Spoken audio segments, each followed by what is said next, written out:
Je vais le dire comme ça pour ne pas dire trop de choses là-dessus. Amen. Donc, on va ouvrir en prière et on va embarquer dans la parole ce matin. Merci, Seigneur, pour cette journée que tu nous donnes. Merci, Seigneur, pour le message. Merci de nous faire comprendre et de nous aider à le mettre en pratique pour que tu puisses agir dans nos vies.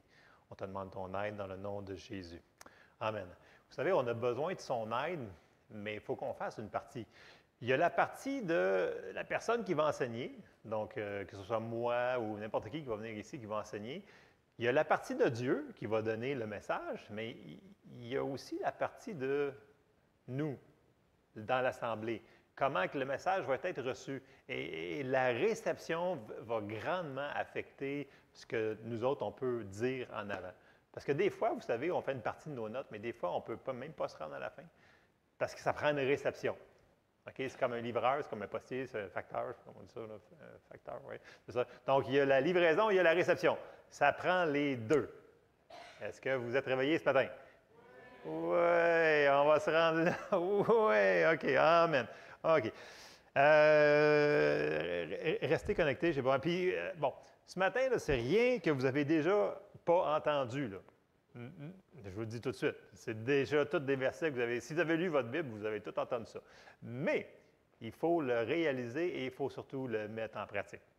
On ne pourra pas jamais assez le dire. Quand le Seigneur met l'emphase sur quelque chose, si on le met en pratique, on va avoir des résultats, c'est certain. Amen. Amen. Donc, on a vu dans les semaines dernières que notre foi, elle fonctionne. OK? On a vu qu'il fallait qu'on combatte le bon combat de la foi. Et dans les deux messages, une des choses qu'on a effleurées, c'est qu'on va relâcher et faire le bon combat de la foi par les paroles de notre bouche. Et nos paroles sont tellement importantes, c'est quelque chose qui va diriger notre vie soit vers la vie ou soit vers la mort. Et ça, je vais vous sortir plein de versets ce matin pour vous prouver ce principe-là. Et il va falloir qu'on décide de veiller à ce qui sorte de notre bouche. Pas Dieu. Nous autres, nous, notre bouche, nos paroles, nous allons devoir décider de veiller à ce qui sort de notre bouche. Et on va aller voir des versets pour prouver ce que je suis en train de commencer à expliquer ce matin. Alors, je vais commencer par un passage. On s'en va dans cette semaine, on commence dans la Genèse. Et on s'en va dans Genèse 1,27. Avant de le lire, je répète souvent qu'on est créé à l'image de Dieu.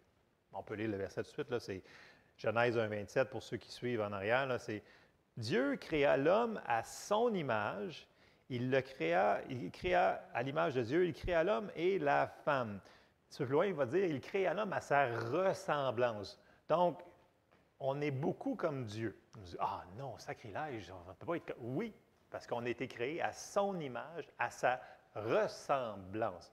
Donc, il y a beaucoup d'attraits que Dieu a, que nous avons. Et une des choses que Dieu fait, c'est Dieu parle les choses qu'il veut qu'ils arrivent. Et on est créé à son image. Et on va aller voir ça, parce que là, c'est la semaine passée ou la 2 semaines, vous avez tout ri de moi quand j'ai dit Dieu dit, puis là, ben, il a fait plein d'affaires, parce que je ne me souvenais plus de l'ordre. On va aller voir l'ordre des choses, pour être sûr que je ne me trompe pas de l'ordre qui s'est dit. Donc, on s'en va dans Genèse. Souvenez-vous, Dieu est amour. Donc, c'est un Dieu d'amour, il est amour, mais il fonctionne par la foi. Okay, on va aller voir la manière qu'il opère. Il n'a pas changé de Genèse jusqu'à la fin du livre. C'est comme ça qu'il fonctionne. Okay.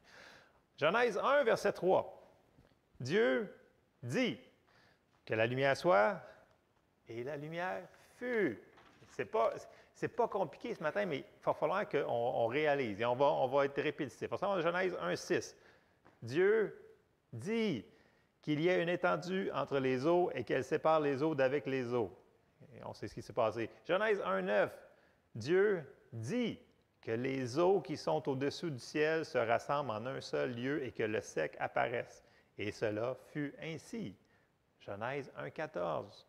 Dieu dit qu'il y ait des luminaires dans l'étendue du ciel pour séparer le jour d'avec la nuit et que ce soit des signes pour marquer les époques, les jours et les années. Et on sait que le reste qui s'est passé. Genèse 1, 20. Dieu dit que les eaux produisent en abondance des animaux vivants et que des oiseaux volent sur la terre vers l'étendue du ciel. Dieu, Genèse 1,24. J'achève dans mes dieux dits, là. Genèse 1,24. Dieu dit que la terre produise des animaux vivants selon leur espèce, du bétail, des reptiles et des animaux terrestres selon leur espèce, et cela fut ainsi. Genèse 1,26, on arrive à nous autres, là.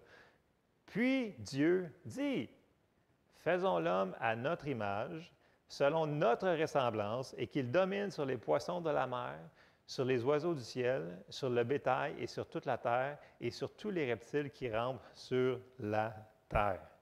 Donc, on sait tout ça, mais est-ce que vous avez remarqué que avant que Dieu le voie manifester, Dieu a parlé? Et c'est la même chose pour nous autres. On a dit la foi, on va prendre et recevoir avant qu'on va le voir. Et ce matin, je mets l'emphase sur nous devons parler parce que nous sommes à l'image de Dieu. OK? Il faut qu'on réalise que Dieu, c'est un Dieu de foi et il ne change pas. Nous sommes ses enfants et on fonctionne comme lui, à sa ressemblance. Et là, vous allez me dire, ouais, mais ça, c'était Dieu. Oui, mais on est à son image. Puis on va aller voir. Là. Suivez-moi, c'est juste une fondation avant que j'arrive à quelque part. Mais on va faire un petit croche par Romains 4, juste pour être sûr qu'on comprenne qui on est. Romains 4 et au verset 16, ça nous dit ceci. C'est pourquoi les héritiers le sont par la foi. Les héritiers, c'est nous autres. Ça. On a tout le monde qui a accepté Jésus. On est rendu héritier de ce que Jésus a pourvu pour nous. Okay? On a un grand héritage et on l'a vu la semaine passée dans Éphésiens qu'il fallait prier les choses pour qu'on comprenne l'héritage que Dieu nous a donné en Christ. Qu'est-ce qu'on a, pas ce qu'on va avoir, mais ce qui nous a déjà été donné, pour qu'on comprenne et qu'on puisse le prendre. C'est pourquoi les héritiers le sont par la foi, pour que ce soit par grâce, afin que la promesse soit assurée à toute la postérité, non seulement à celle qui est sous la loi, mais aussi à celle qui a la foi d'Abraham, notre père à tous. Là, on est dans le Nouveau Testament, là. Puis il dit que notre père, Abraham, c'est notre père à tous. Okay? Selon ce qu'il est écrit, je t'ai établi père d'un grand nombre de nations. Il est notre père devant celui auquel il a cru. Dieu qui donne la vie aux morts et qui appelle les choses qui ne sont point comme si elles étaient. OK? Et je vais répéter ce que je répète tout le temps. Dieu ne nie pas les circonstances. Dieu, il met sa parole par-dessus et la chose change, la chose arrive. C'est ça, quand on enseigne sur la foi, il dit, ouais, mais vous niez les circonstances. Non. On met la parole de Dieu par-dessus pour que ça change.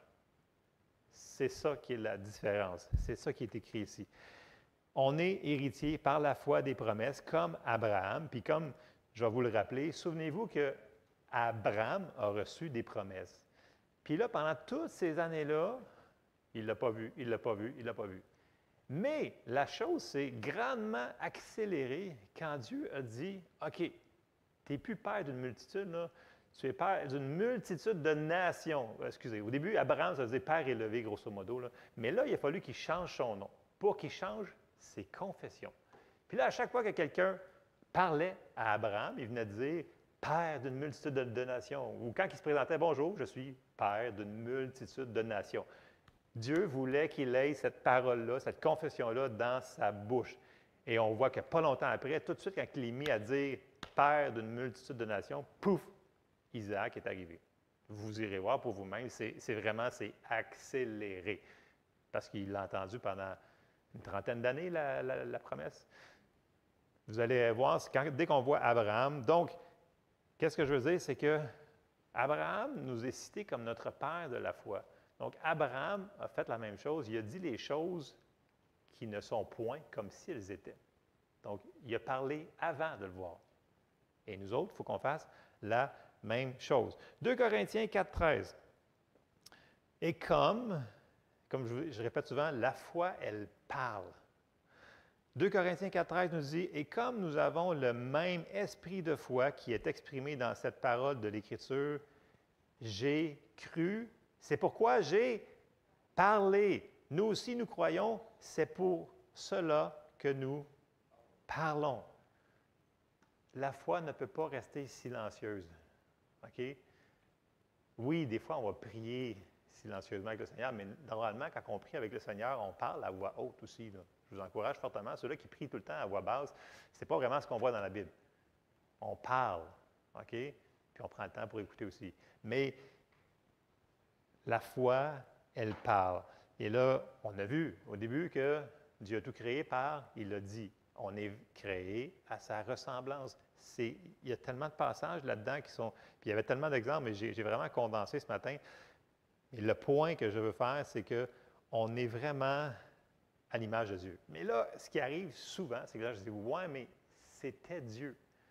Je dis, oui, je comprends, mais on est fils de Dieu. Vous êtes d'accord avec ça? On fait partie du corps de Christ. On l'a vu. Et on a vu que Jésus opère à travers son corps qui est l'Église. C'est nous autres. Et Jésus fonctionne comment? De la même manière que son Père lui a dit de fonctionner. Ça veut dire que nous autres, il faut qu'on fonctionne si on veut travailler avec Jésus, parce que quand il a envoyé ses disciples, il dit « Allez, puis je vais travailler avec vous, puis je vais confirmer les miracles et les prodiges. » Mais comment que Jésus fonctionnait? Il fonctionnait par la foi et il fonctionnait en relâchant les paroles. Et on va aller voir un endroit qu'on connaît bien. C'est Marc 11 et au verset 23. Et là, souvenez-vous qu'il venait juste de parler à un figuier. Ça nous dit que Jésus a parlé à un figuier. Et après ça, quand ils l'ont vu, il a commencé à les enseigner, ses disciples, qu'ils devaient faire la même chose que lui. C'est-à-dire, on peut parler à un arbre? Oui, on a le droit. Si Jésus le fait, c'est notre exemple, on a le droit de faire la même chose que lui. Amen? C'est pas moi qui l'invente, là. C'est dans votre Bible. OK? On s'en va dans Marc 11, 23. C'est tout de suite après qu'il ait parlé au figuier. Et là, il enseigne à ses disciples. Il a dit, « Je vous le dis en vérité, si quelqu'un dit à cette montagne, « Ôte-toi de là et jette-toi dans la mer. » Et s'il ne doute point en son cœur, mais croit que ce qu'il dit arrive, il le verra s'accomplir. C'est pourquoi je vous dis, tout ce que vous demanderez en priant, croyez que vous l'avez reçu et vous le verrez s'accomplir. Bon, dans la Louis II, c'est bien. Si on regarde dans d'autres traductions, on va voir souvent le mot 3 fois dire, puis 1 fois le mot prier. Et un des endroits qu'on a souvent enseigné dans l'Église, c'est de croire, de croire, de croire. C'est excellent, il faut croire la parole de Dieu, il faut croire. Mais on n'a pas été souvent enseigné sur la partie de dire, dire et dire, comme ici. On va aller voir Marc 11, 23 dans la Osterval. Une traduction très précise, surtout dans le grec. Donc, Marc 11, 23 dans la Osterval. Je ne sais pas si Nancy, tu l'as. Oui, tu l'as. OK, parfait. Dans la Osterval, ça vous dit « Car je vous dis en vérité que quiconque dira à cette montagne, ôte-toi de là et jette-toi dans la mer, et qui ne doutera point dans son cœur, parce qu'on croit du cœur, mais qui croira fermement que ce qu'il dit arrivera, tout ce qu'il aura dit lui sera accordé. » On va avoir ce que l'on dit. C'est ce que les versets nous disent. Nous allons avoir ce que l'on dit. Donc, est-ce que c'est important qu'on veille ce qui sort de notre bouche? Oui. Est-ce que c'est important qu'on prie? Oui. Mais c'est important qu'on rajoute aussi ce que Jésus vient de nous mentionner. Il va falloir aussi que l'on parle. La foi, elle va parler.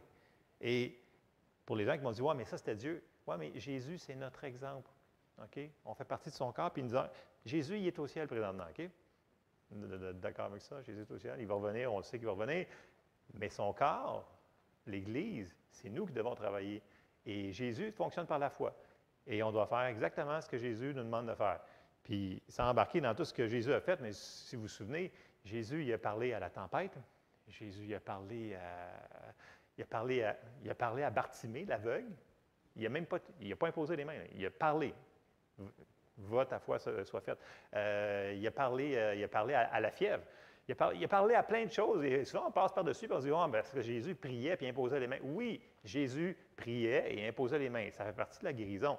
Mais souvent, il faisait juste parler. Parler. Il relâchait sa foi, il parlait et ça l'arrivait. Parce qu'il est fait à l'image de Dieu. C'est Dieu en personne, mais grosso modo. Mais on fait partie, on est comme lui. Et ce n'est pas un sacrilège de dire qu'on est comme lui, c'est en réalité ce que la Bible nous dit de dire sur nous autres. Amen? OK.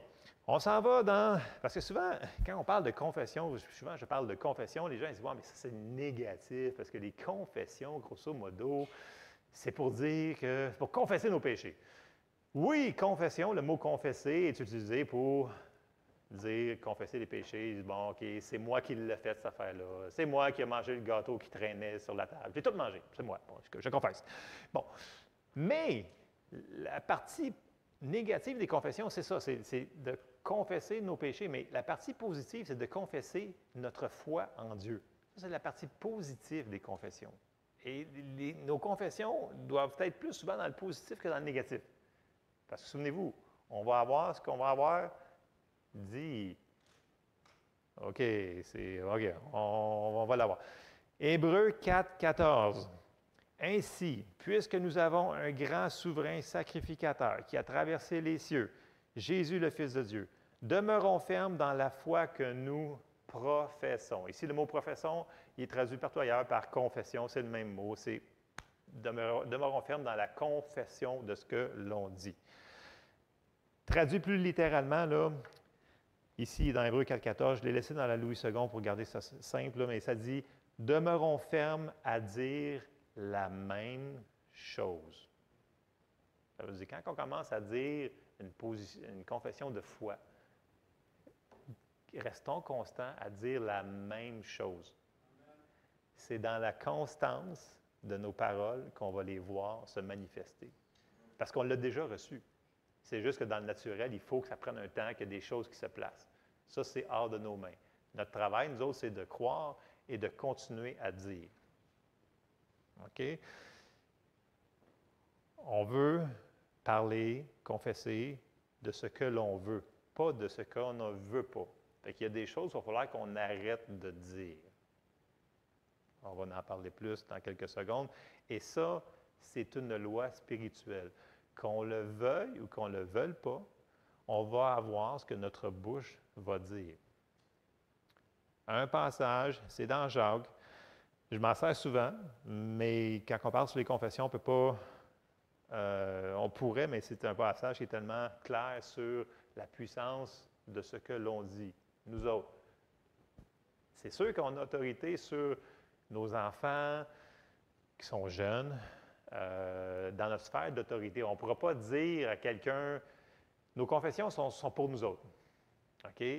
Sauf si ça rentre dans notre sphère d'autorité. Il y a des choses qu'on va pouvoir, comme on avait parlé la semaine passée, on va pouvoir lier, on va pouvoir délier, on va pouvoir autoriser, on va pouvoir interdire. Mais ça passe par les paroles. OK? On s'en va dans Jacques qui est au chapitre 3, et je vais commencer au verset 2. Donc, je reste dans la Louis II. Nous bronchons tous de plusieurs manières. Si quelqu'un ne bronche point en parole, c'est un homme parfait, capable de tenir tout son corps en bride. Si nous mettons le mort dans la bouche des chevaux pour qu'ils nous obéissent, nous dirigeons aussi leur corps tout entier. C'est fort un cheval. Avez-vous déjà conduit des chevals, vous autres? Moi, des chevaux. Mais la star, ça se dit cheval, des chevals dans le dictionnaire. Je pense. Non, bon, OK, des chevaux, d'accord. Moi, mon français, de toute façon. Des horses, OK? Je ne sais pas c'est quoi en espagnol, je vais le dire en anglais. OK, bon. Non, mais pour de vrai. Donc, il nous fait l'illustration que juste une petite affaire de cuir avec une affaire dans la bouche, puis on peut tirer cette massive animal de muscles qui peut aller n'importe où et tirer des choses. Et c'est la comparaison avec les paroles de notre bouche et notre vie. On continue. Verset 4. Voici même les navires qui sont si grands que poussent des vents impétueux sont dirigés par un très petit gouvernail au gré du pilote. Il parle que le gouvernail d'un bateau, c'est comme notre langue dans notre vie. Et si on veut que ça aille quelque part, il va falloir que la langue le dise où est-ce que ça veut aller. Et si ça va quelque part qu'on ne veut pas, bien, changeons ce qu'on dit. C'est ça qu'il est en train de nous expliquer, là. OK. 5. De même, la langue est un petit membre. Elle se vante de grandes choses. Voici comme un petit feu peut embraser une grande forêt. La langue aussi est un feu, c'est le monde de l'iniquité. La langue est placée parmi nos membres, souillant tout le corps et enflammant le cours de la vie, étant elle-même enflammée par la géhenne. Toutes les espèces de bêtes et d'oiseaux, de reptiles et d'animaux marins sont domptés et ont été domptés par la nature humaine. Mais la langue, aucun homme ne peut la dompter. C'est un mal qu'on ne peut réprimer. Elle est pleine d'un venin mortel. Là, ça a l'air super négatif, mais ce qu'il est en train d'expliquer, Jacques, dans le Louis II, ce n'est pas si évident que ça, mais ce qu'il est en train d'expliquer, c'est que la langue, que tu le veuilles ou non, c'est une loi spirituelle. Tu vas avoir ce que tu vas. Tu ne peux pas changer cette loi spirituelle-là. C'est comme ça. Et c'est ce qu'il est en train de nous expliquer. Verset 9, « Par elle, nous bénissons le Seigneur notre Père, et par elle, nous maudissons les hommes faits à l'image de Dieu. De la même bouche sortent la bénédiction et la malédiction. Il ne faut pas, mes frères, qu'il en soit ainsi. » Et là, il va continuer à expliquer des choses qui ont rapport à notre cœur, puis c'est de l'abondance du cœur que la bouche parle. Donc, il va dire que si on rentre plein de choses, de cochonneries en dedans, mais c'est ça ce qui va sortir. Donc, c'est ça qu'on va avoir. Par contre, si on rentre des bonnes choses, on va dire des bonnes choses. Et ça, c'est dans le continuum. Mais la bonne nouvelle dans tout ça, parce que là, tout le monde est tout déprimé, vous avez tout découragé, en tout cas, je peux vous le dire. La bonne nouvelle, c'est que si on réalise que ces versets-là sont répétitifs, ils sont partout dans la Bible et que ça fonctionne comme ça, puis Jésus nous a dit de fonctionner comme ça, bien, le sachant, on peut faire quelque chose, on peut changer des choses si on voit qu'on n'arrête pas de dire des choses qu'on ne veut pas avoir. C'est ça la bonne nouvelle. OK? Donc, il va falloir qu'on utilise cette loi-là à notre avantage et non à notre détriment. Et ça va être un devoir, un exercice que nous allons devoir nous exercer à faire, vérifier ce qui sort de notre bouche. Proverbe 18, 21 nous dit, « La mort et la vie sont au pouvoir de la langue. Quiconque l'aime en mangera les fruits. » C'est assez clair, me semble. Okay? C'est sûr que j'aurais pu mettre une tonne de versets, mais on va juste faire quelques-uns dans Proverbe. Alors, on fait quoi? On examine ce qui sort de notre bouche. Puis si on voit que ce qui sort de notre bouche, c'est juste de la cochonnerie, bien, on arrête de le dire. OK? Proverbe 21, 23.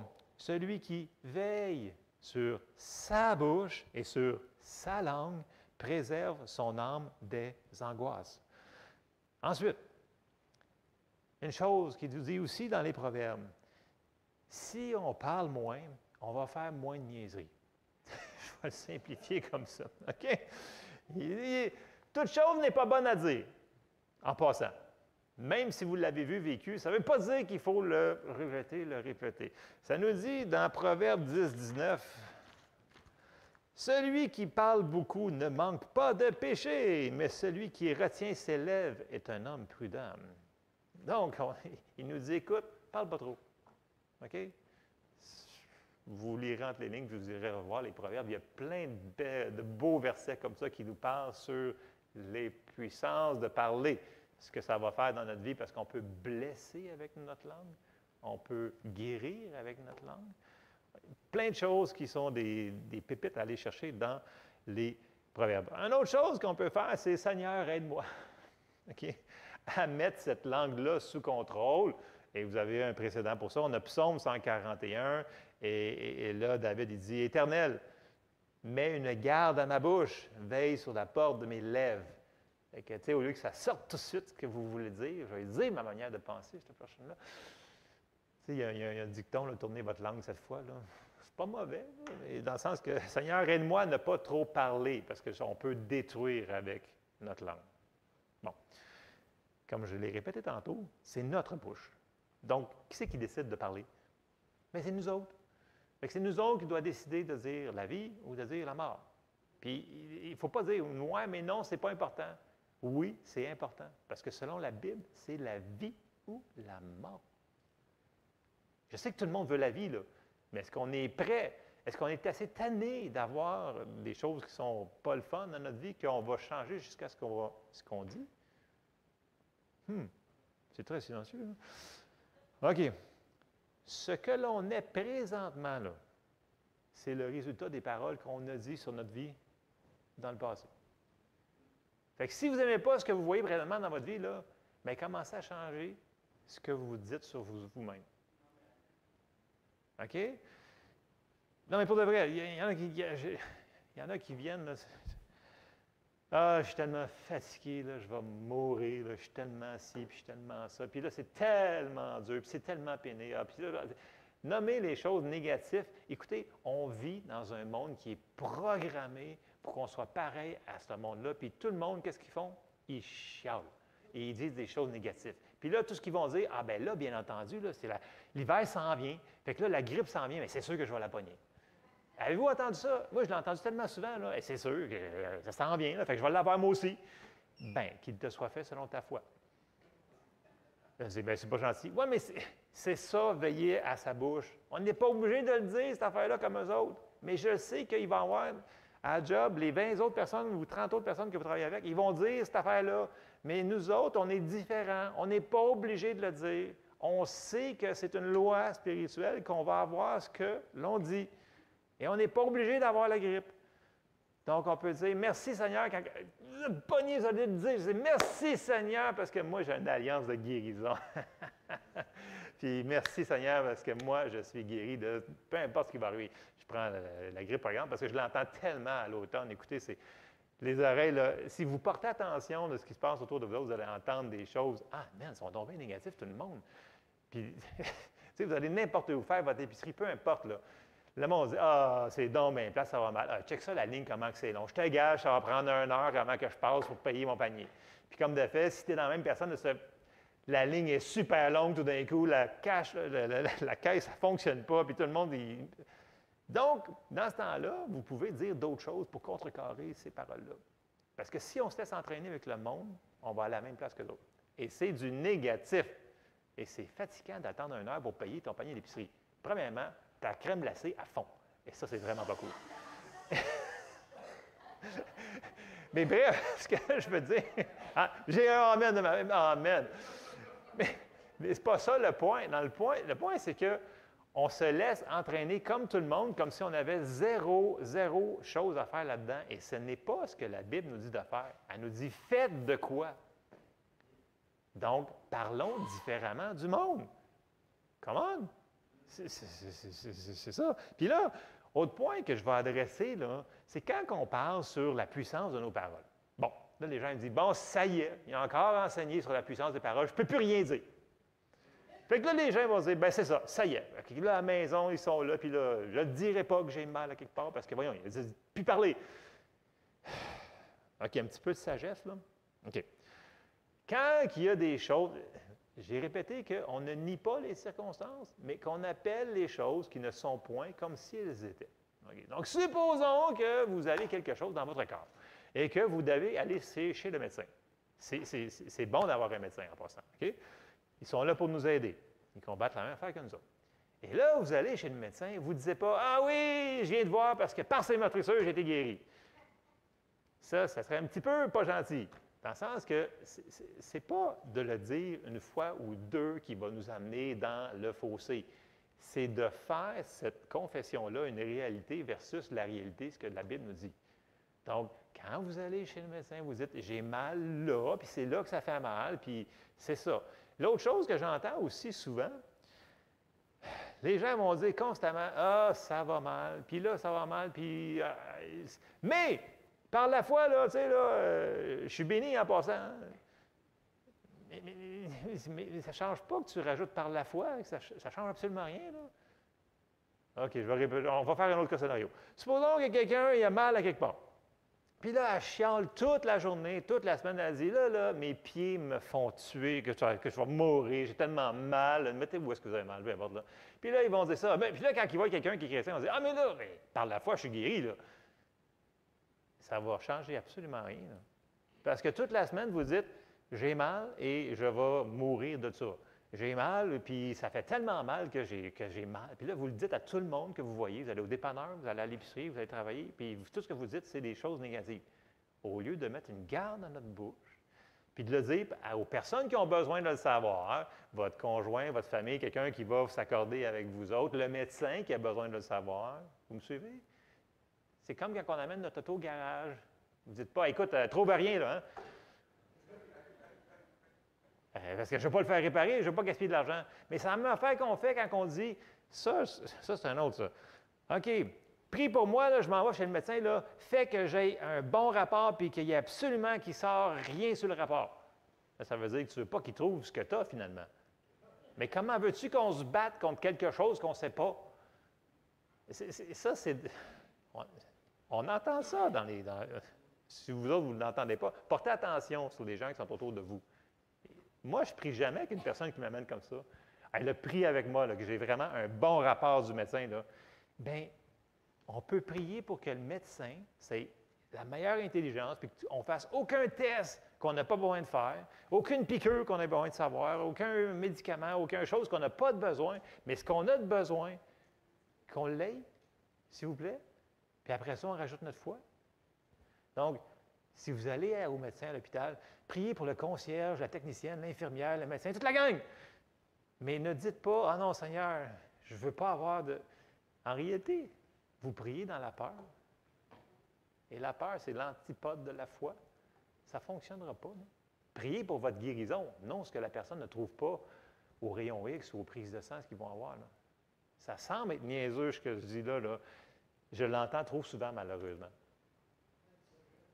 C'est juste de la sagesse. C'est ça que la Bible elle nous dit de faire. On ne nie pas les circonstances. On va déclarer notre foi et nos paroles par-dessus ça. Amen? C'est un petit peu direct ce matin. Écoute, hier, j'étais en train de finir mon message. J'ai dit, OK, je peux apporter ça bien sec, moyen sec ou... Donc, je ne suis pas très, très sec un matin. J'ai dit à Jesse, je dis, écoute, il va falloir que je me contrôle. Parce qu'il y a plein de choses qu'on peut s'éviter dans la vie et que juste parce que la personne va me dire, je le sais, mais je ne veux pas, ça me frustre énormément. Parce que sachant la réponse, puis la personne va juste dire, ouais, mais c'est parce que moi, je ne suis pas habitué de marcher comme ça, fait que je ne le ferai pas. C'est un peu irritant. Quelqu'un vient vous demander votre aide. Supposons que vous êtes un professionnel dans peu importe ce que vous faites. Mettons, je vais dire, je vais prendre Marco, parce que Marco, ça ne dérange pas que je le prenne comme exemple. Puis là, vous autres, vous avez un ordinateur qui ne fonctionne pas, puis vous avez taponné pendant 10 jours. Au lieu de demander de l'aide puis d'arrêter, puis là, vous allez voir Marco, puis Marco, il voit le problème, puis il dit, en passant, tu pourrais faire ça. Puis là, vous lui répondez, mais non, écoute, je suis capable, je vais le faire, puis je vais continuer, parce que je l'ai toujours fait de même. Là, Marco, il va dire, non, mais es-tu épais ou il est juste. Je m'excuse, là, je vais le dire de même. Là. Non, mais je veux dire, il ne dit jamais ça, OK? Marco, puis ne dites pas le mot épais, je m'excuse. Est-ce qu'il manque de sagesse ou d'intelligence? Je vais le dire comme ça. Donc, quand quelqu'un a déjà la réponse, puis lui, il vient te dire quelque chose, puis il va réparer ton ordinateur en 1 minute, pourquoi qu'on qu'on n'utiliserait pas la sagesse qui est déjà dans le domaine naturel? Dieu a mis plein de corps de métier pour nous aider dans la vie. Hein? Puis les médecins font partie de ceux-là. Je fais rien que dire. OK. Bon, OK. Il faut que je fasse de quoi avec ça. OK. Puis pour les médecins, là, écoutez, moi, je vous conseille fortement de prier. Seigneur, donne-lui de la sagesse pour qu'il trouve exactement ce que j'ai, puis que je ne fasse aucun examen qui est non nécessaire. Parce que vous savez qu'il y a des examens qui sont vus. Il faut que je le dise, là, qui sont vraiment pas le fun à passer. OK? Fait que si on peut sauver tout ce temps-là, cette perte de temps-là, bien, ça sauve du temps à tout le monde et à notre vie aussi. OK? Je vais finir pour les médecins pour ça. Bon. Je vais vous raconter un récit d'une personne que j'aime bien écouter. C'est un enseignant qui s'appelle Jeremy Pearson. Bon. Qui c'est qui connaît ici Jeremy Pearson? Non, oui, 1, 2, 3, 4, 5. OK. C'est un des petits-fils de Kenneth Copeland. Bref, il est pasteur d'une église au Colorado. Il a été élevé dans la foi chrétienne depuis qu'il est né, grosso modo. Il est venu dans une famille de foi. Il est pasteur d'une église au Colorado, à 2 heures de route de la grosse école biblique Charis Bible Center, qui est l'école biblique de Andrew Wommack, pour ceux qui connaissent Andrew Wommack. Bref. Puis il enseigne souvent là-bas. Bon. Et une de ces histoires qu'il enseigne, quand il enseigne sur les paroles, il va conter que lui, quand il était petit, au primaire, vous savez qu'au primaire, des fois, on va voir nos enfants et qu'ils font des expérimentations, des maquettes de science. Il y en a qui font des volcans, il y en a qui font des... L'année passée, c'était des affaires pour les Amérindiens puis les Iroquois, puis là, il fallait qu'ils fassent des huttes puis des choses comme ça. Bon, lui, son projet de science pour son primaire, c'était sur la foi. OK, regardez bien, écoute, c'est un super de projet. Il dit, écoute, j'ai été élevé là-dedans depuis que... Non, fait qu'il l'a fait. Donc, voici ce qui s'est passé. Il dit, je vais acheter 2 plantes identiques. Donc, il était, avec sa mère, au magasin, acheter 2 petites plantes, toutes petites plantes vertes, identiques. Puis là, il a dit, je vais faire une expérimentation de foi pour montrer que la foi fonctionne. Alors, 2 plantes pareilles, OK? Il leur donne le même soin, la même quantité d'eau, la même quantité de nutriments, OK? La même quantité de lumière, ils sont un à côté de l'autre. Mais il a dit, il y en a une que je vais y dire la vie dessus. Puis là, il y avait toute sa liste qui disait, OK, tu vas pousser, tu vas être une belle plante, puis tu vas être verte, puis tu vas produire. Puis l'autre plante, il dit, tu es une méchante plante, tu vas mourir, puis tu vas sécher, puis tu vas tout faire ça. Et là, il a fait ça pendant des semaines, parce que là, le projet arrive vers la présentation. Et là, un matin, il s'en va voir sa maman. Là, vous pouvez aller le voir sur Internet, c'est super drôle, la manière qu'il compte. C'est un prédicateur que j'aime bien entendre. Et là, il s'en va voir sa mère, il dit, « Maman, il dit, ça ne fonctionne pas, les 2 plantes, ils sont pareils. Ça ne fonctionne pas. » Et là, sa mère, qui est vraiment une pasteur vraiment assez directe, je vous dirais, a dit, Jérémie, elle dit, ça fonctionne. Et là, lui, il répète. Il dit, maman, ça ne fonctionne pas. Et elle répète, ça fonctionne. La 3e fois, il dit, ça ne fonctionne pas. Sa mère a dit, la 3e fois que sa mère a dit, ça fonctionne. Il a dit, il y a quelque chose qui s'est allumé en dedans de moi et j'ai compris que ça fonctionnait vraiment. Parce qu'il l'avait déjà dit, la parole. Puis sa mère l'encourageait juste à réaliser que là, tu es en train de tuer ton projet parce que tu dis que ça ne fonctionne pas. Mais ton projet, il fonctionne parce que tu l'as déclaré de ta bouche. Et là, pour faire une histoire courte, je ne me souviens plus le nombre de jours après, bien, il y a eu son projet de science devant tout le monde qui avait leur volcan puis leur maquette, leurs choses comme ça. Et comme de fait, la plante qui avait parlé de la vie était toute grande, toute verte, toute belle. Et l'autre était toute rabougrie, brune et en train de mourir. Ils ont eu la même eau, ils ont eu la même quantité de soleil, la même terre, la même chose. Mais des paroles ont été parlées sur une chose. Comme Jésus a parlé pour le figuier, lui, il l'a fait pour la plante. L'histoire ne finit pas là.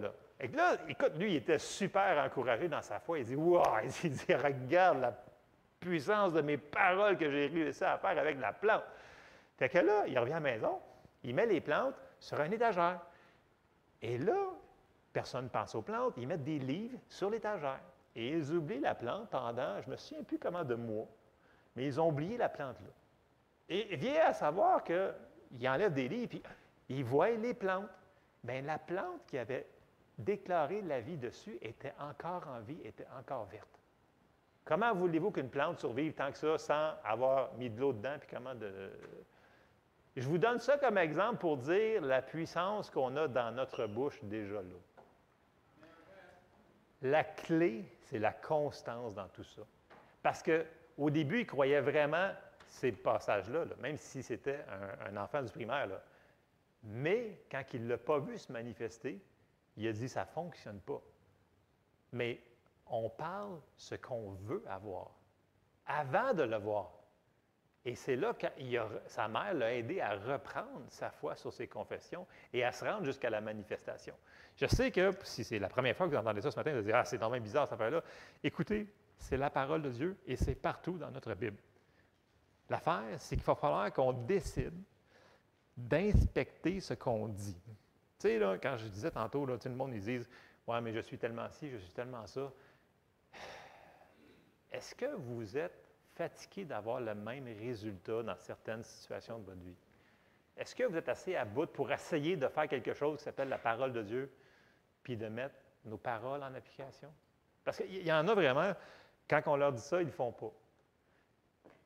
Puis 1 an plus tard ou 2 ans plus tard, ils disent « Là, je suis à bout. Écoute, c'est quoi déjà tu m'as dit? Là? Tu peux-tu juste arrêter de dire certaines choses et de dire ça? » Ça n'a pas besoin d'être un verset en passant. Hein? Parce que dans le verset qu'on a vu dans Marc 11, 23, il aura ce qu'il dit. Peu importe ce qu'il dit, dans d'autres traductions. Donc, nous, on est créés à l'image de Dieu. Et ce qu'on va dire, qui va sortir de notre bouche, c'est ce qu'on va... Quand on a vu dans Jacques, là, le cheval, le bateau. Là. Fait que, si vous n'êtes pas content de ce que vous voyez, ou vous avez quelque chose, là, moi, j'ai fait des changements cet été sur des choses là, qui étaient vraiment tellement fatigants parce que je ne réalisais pas que je disais une certaine chose dans ma vie.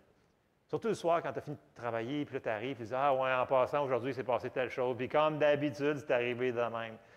Puis là, à un moment donné, j'ai comme, le Seigneur m'a fait comme, « Regarde ce que tu es en train de dire. » Je fais comme, « Hein?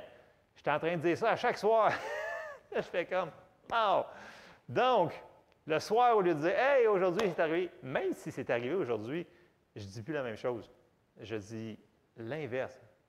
Parce que je veux que cette chose-là finisse par changer complètement et qu'elle arrive vers la victoire. Donc, on a toutes des choses différentes qu'on fait face dans notre vie, là. Mais il y a des choses qu'on doit arrêter de dire et il y a des choses qu'on doit commencer à confesser. Ça peut être sur n'importe quoi. Le principe, c'est une loi spirituelle. Je vous encourage ce matin, et là, je vous épargne plein de choses que j'entends et que je ne dirai pas parce que ça pourrait, ça risque de mal sortir. Bon, on se lève ensemble. Écoutez, si vous n'êtes pas entièrement d'accord avec ça, je vais vous donner d'autres versets sur l'importance de nos paroles. L'affaire dans tout ça, c'est que vous avez beau dire « Ah oui, il y a eu peut-être 3 amens tantôt, là, mais bon, pour ceux-là qui ont dit Amen, tant mieux. Ceux-là qui ne disent pas Amen, vous n'êtes pas d'accord, allez voir les versets. Mais ceux qui sont d'accord, le but, ce n'est pas dingue de le savoir, c'est de le mettre en application. La foi sans les actions correspondantes, elle est morte. Alors, faites attention à ce que l'on dit, mais constamment.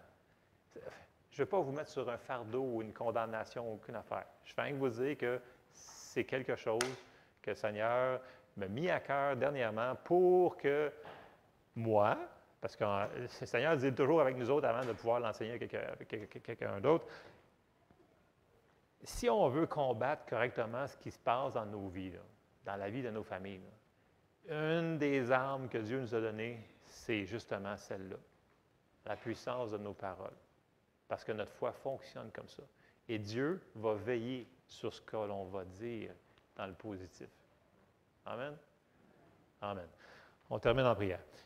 Seigneur, on te remercie, Seigneur, parce que tu es tellement bon avec nous autres et tu nous aides dans chaque situation. Je te demande de nous aider à voir et à reconnaître les paroles qui sortent de notre bouche, qui ne devraient pas sortir de là, Seigneur.